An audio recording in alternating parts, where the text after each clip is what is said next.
Thomas the Tank Engine had just arrived at Knapford with Annie and Clarabelle when the last Railtour train of the summer pulled into the station.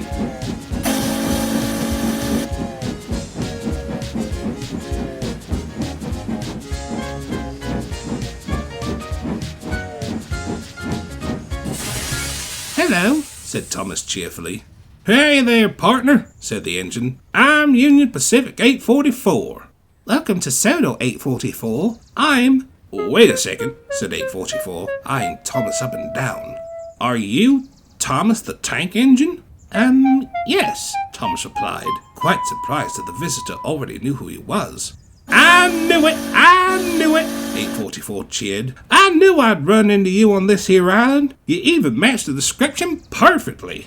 Thomas was confused. "What are you talking about?" 844 collected himself.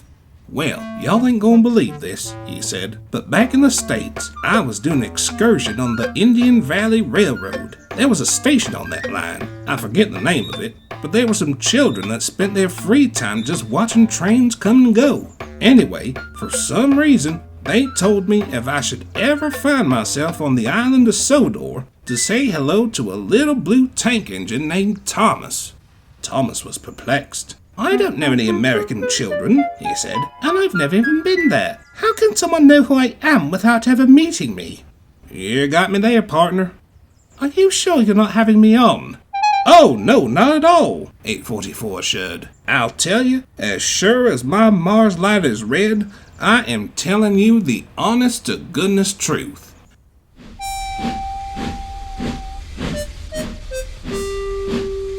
"844 was soon uncoupled from his coaches and backed carefully into a siding.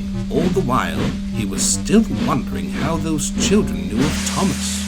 There's got to be some explanation, he thought to himself. But he was tired after his long journey. "Maybe I'll remember it tomorrow," he yawned. And 844 fell fast asleep. "Look at the doggy! Look at the dog! Over there! Look, over there! Hey, wake up! Look at the dog! Wake up!" What? 844 woke with a start to see that a man with a blue uniform was looking at him. "What happened?" he asked sleepily. "Well, for one thing, you completely missed the dog," said the man. "You see one dog, you seen 'em all," 844 grumbled, rather annoyed that he was woken up. He stared at the man. "Who are you, anyway?" "I suppose you could say I'm a friend," the man happily replied. "Well, friends shouldn't wake other friends up to look at dogs." The man pondered for a moment. "Hold on a minute," he said. "You're Union Pacific 844, aren't you?" "That I am, mister," 844 said, feeling more awake now. "I thought I recognized you," the man went on. "I saw you when you visited the Indian Valley Railroad back in '89. "I remember that. I reckon you all worked there." "I live there," the man said, "in a mural at one of the stations." 844 stared. "You live in a painting?"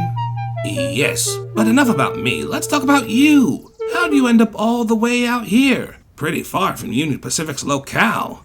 "I was shipped here for the Branco Railtours they're doing all over Britain," 844 explained. "This station here on the island of Sodor is one of the stops."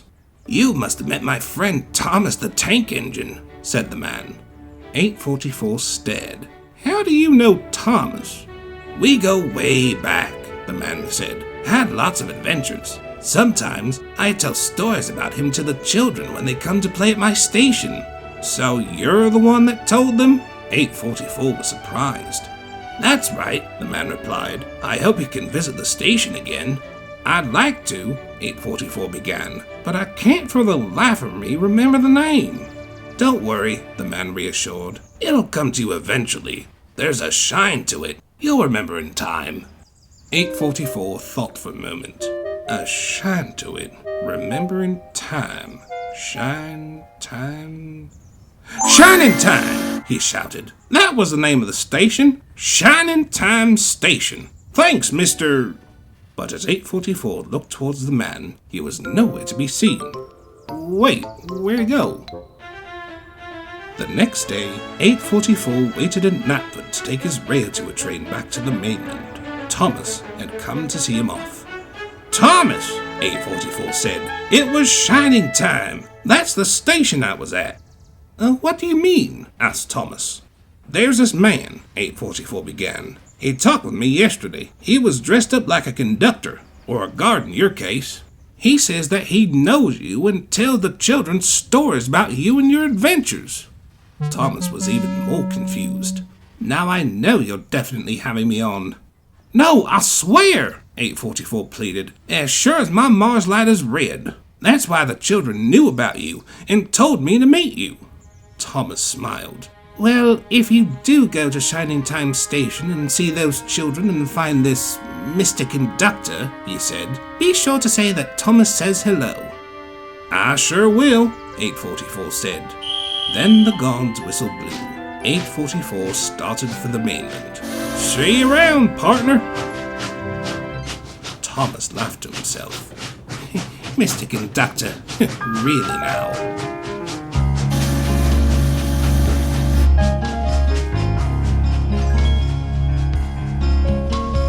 Reach for the speed, reach for the whistle, go where the rail may run.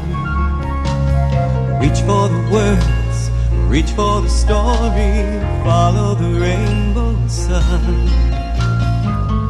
To a shining time station, where dreams can come true, waiting there for you.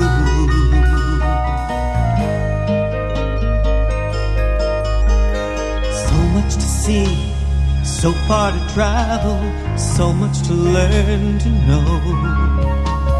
Friends by your side, hopes to hold on to, who knows how far you'll go. To a shining time station, where dreams can come true. Your own imagination waiting there for